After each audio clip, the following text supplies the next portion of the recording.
I know what you're thinking though, and I'll answer it for you now. Glass, why are they yellow? Fair question. I'm colourblind. Hello everyone, welcome to Glass Half Dead, and today I'm looking at my Drukhari kill team and what it is you would need to buy to play them. So let's do what to buy first.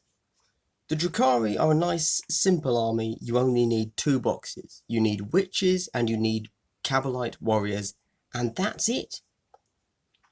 They don't have any other units you can use, and unless you're doing a very, very niche list, you aren't going to want 2 boxes of one. However, that said, you do have to have 2 boxes.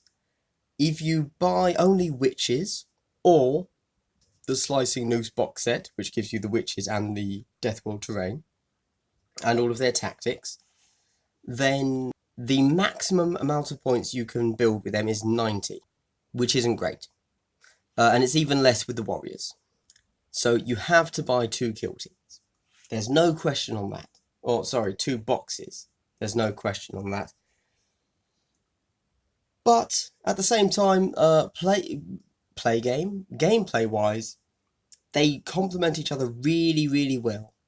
I've got to say, I really like how they work together. Your witches are your close combat guys, or women, generally. And the warriors, well, they're actually not terrible in combat, but you probably don't want them there. So they are your stand back guys. Stand back and shoot, and they are good at shooting. So, let's go over my kill team. And what we have here is only my kill team. It's not the full command roster, because I'm lazy at painting. Cool. And you know, when you have as much hobby ADHD as I do, if you commit to painting the full 20 models, well, good luck with that. At least this way I've got a working kill team that's actually got paint on it, as opposed to a fully assembled but completely grey 20 model command roster. My leader is a Sybarite with a Phantasm grenade launcher and a splinter rifle coming in at 9 points. Originally, I hadn't had a Sybarite in the list. In my original design of this list, I had a Hecatrix be my leader, and there was no Sybarite. The Sybarite is the warrior version of a sergeant, and the Hecatrix is a witch version of a sergeant. That had made sense because she's really powerful, and when she gets into combat, she's just going to shred people. But she doesn't really have ranged weapons, well, outside of a pistol. So that means that she is going to be in combat. Like, she is the first person you are trying to get into combat because she is going to wreck some face. That is not the kind of quality you want in your leader.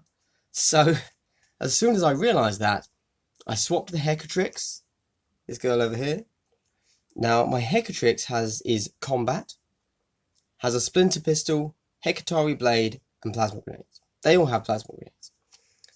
This was actually a big step down for me. I really had to crunch the numbers on this list. Originally, my Hecatrix had a blast pistol and an agonizer, but she came in at 13 points. And she was my leader. So obviously I swapped her to a combat, but then I just, I didn't have the points to then fit in a Sybarite to be my leader. So I ended up having to drop somebody else so that I could squeeze another person in, but he's extra points. But then he was only 1 extra point, but the most I could, or the least I could drop was 3. So I ended up with an odd number. This kill team actually took a lot of figuring things out from a list building perspective. I'm still not sure it's great. And for example, there's a blaster in there. The blaster's an amazing gun, but maybe I want to swap the blaster for a shredder, which would free up the points to make the Hecatrix a bit more beastly in combat. Anyway, then I've got a standard witch fighter, that is a zealot, comes with Hydra gauntlets, and a splinter pistol, obviously. Hopefully you've just come off from watching my Drukhari kill team rules breakdown, so you know exactly what the Hydra gauntlets do. If not, check that video out, because I can't remember what they do, and I don't have the rulebook in front of me. I think Hydra Gauntlets are +1 to wound, which arguably makes them one of the best of the Witch Fighter weapons, because we're only strength 3. We are gonna, we're only wounding on 5s in general, so we need that. Then we have a Alight Gunner, who is a sniper and has a splinter cannon. Again, splinter cannon is a rapid fire 3 weapon with 36-inch range, so as soon as you're within 18, you're getting 6 shots. And you're hitting on 3s, and it's poison, so you're wounding on 4s. It's pretty nice, pretty nice. And obviously sniper rerolling 1s. Then we've got this extremely flamboyant lady here with the Shardnet and Impaler, which stops people from being able to fall back or retreat. Stops, yeah, I think. Again, don't have the rulebook on me, but obviously you guys have just watched the rules, so you know better than I do what it does at the moment. Then we have a Alight Gunner with a blaster. It's just a regular guy. The blaster is a very tasty weapon that wrecks most people. Then we get down to the plebs of the squad, which is 3 witches, just with splinter pistols and Hecatari blades. They're coming in at 24 points, just 3 naked witches, and 2 Alight warriors with their splinter rifles. 14 points for the 2 of them.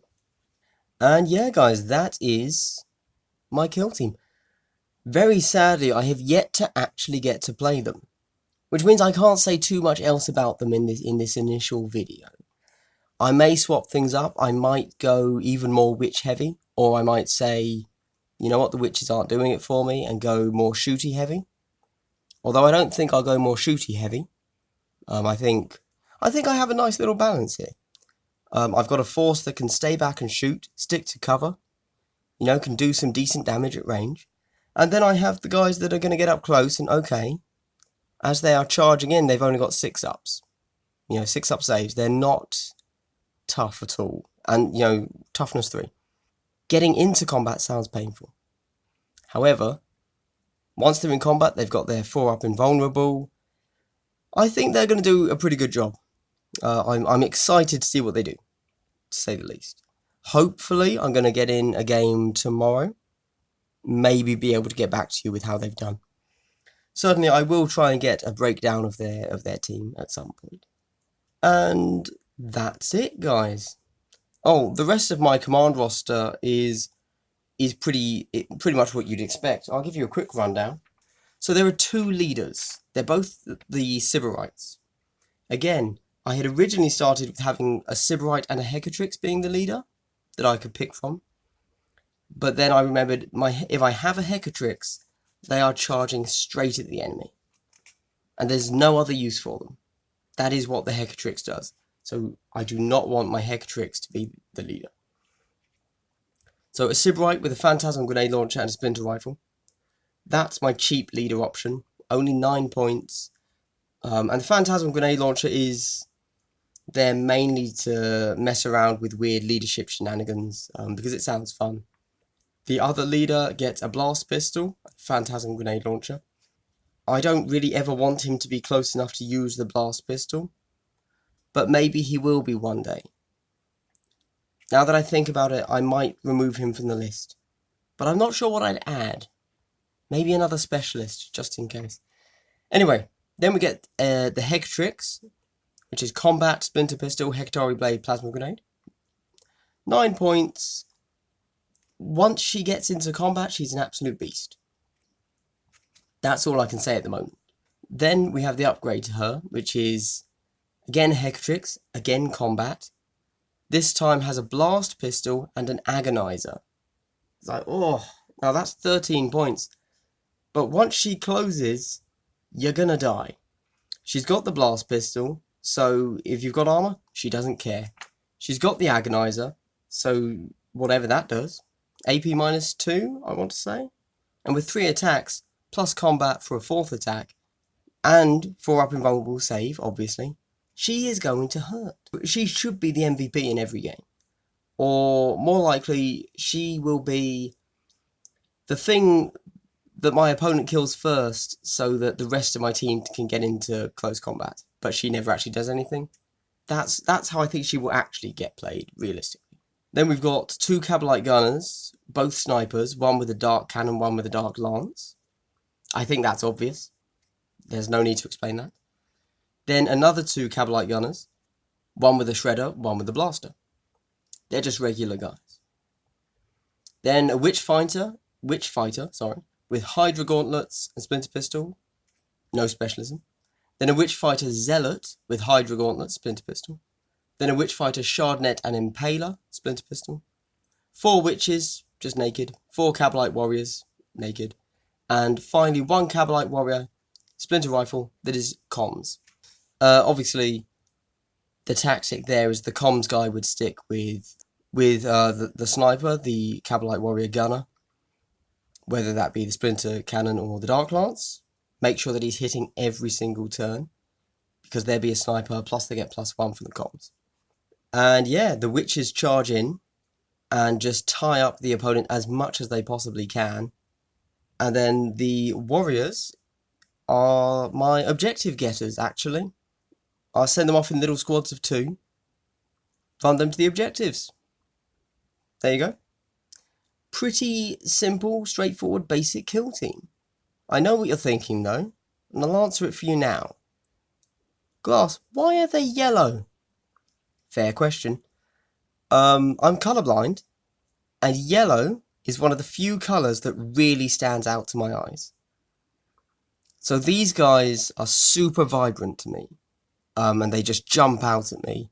Whereas I know that red is kind of the traditional colour that jumps out. Red doesn't jump out to me at all. This yellow is crazy. I love it. I love it. And I know that they look ridiculous, and I'm fine with that. But yellow and like a very vibrant blue are my 2 go-to colours, because I can actually see them and actually distinguish them from the greys and the greens and the browns all around. And that's it. There you go. So the plan now is play a few games, then get back to you guys, let you know how those went. And if they went positively, so I'm, actually wanted to continue playing them, I will probably paint up this start collecting we've got back here, because I really want to see the Venom painted up in all yellow. And if I really like them, we've got a Raider here, which again I'm going to paint in all yellow. And won't that just be cool? It might be a crashed Raider, or it might be something I paint up just to mess around with in my narrative battle reports that I'm going to do for you guys, as the whole team gets shuttled in on their Raider. There you go. Oh, yes. Sorry, everyone. I forgot to mention the final thing. Scourges. Why is there a box of Scourges there, Glass? So the reason I picked up Scourges, you don't need them, but Scourges and Hellions, which I don't have a box for, but I've ordered, they're just come in late, because they are direct order only from GW, make brilliant conversion pieces. I saw it on Reddit. Somebody had used a Scourge body and just attached normal witch arms or warrior arms, I think. And they just stand out. They're obviously different from your normal guys here. And yeah, I just thought, because when I was building my Dark Eldar, I struggled a little bit to think, I enjoyed it. I think they're cool models. They are a bit lacking in detail in some places. And I thought, these are great, but how am I going to make them unique? I don't really have any conversion ideas for them. And then, like a day later, I saw somebody post on Reddit, r/killteam, their conversion of Scourges, and looked brilliant. Thought it was great. So I decided to steal that idea. He gave me his blessing, luckily. Otherwise I wouldn't have done it, of course. Of course not. So that's the plan. I've already built up 16 of my kill team. So the next 4 are going to be based on the Scourge bodies and helmets and heads. So yeah, I'm pretty excited, actually. Also, they just look kind of cool, like really cool heads, helmets, so those might get used elsewhere as well. And there you go, everybody. Boy, I really hope I managed to cut this down in editing. I did not have 20 minutes of stuff to talk about. Ooh. This should have been...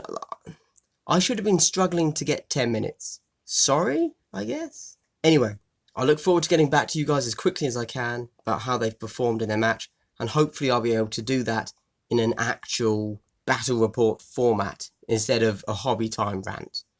Cool. Thanks very much, guys. I hope you've enjoyed what you've seen. I hope you're looking forward to hearing more about the Drukhari kill team. Have a good day. Glass Half Dead signing out.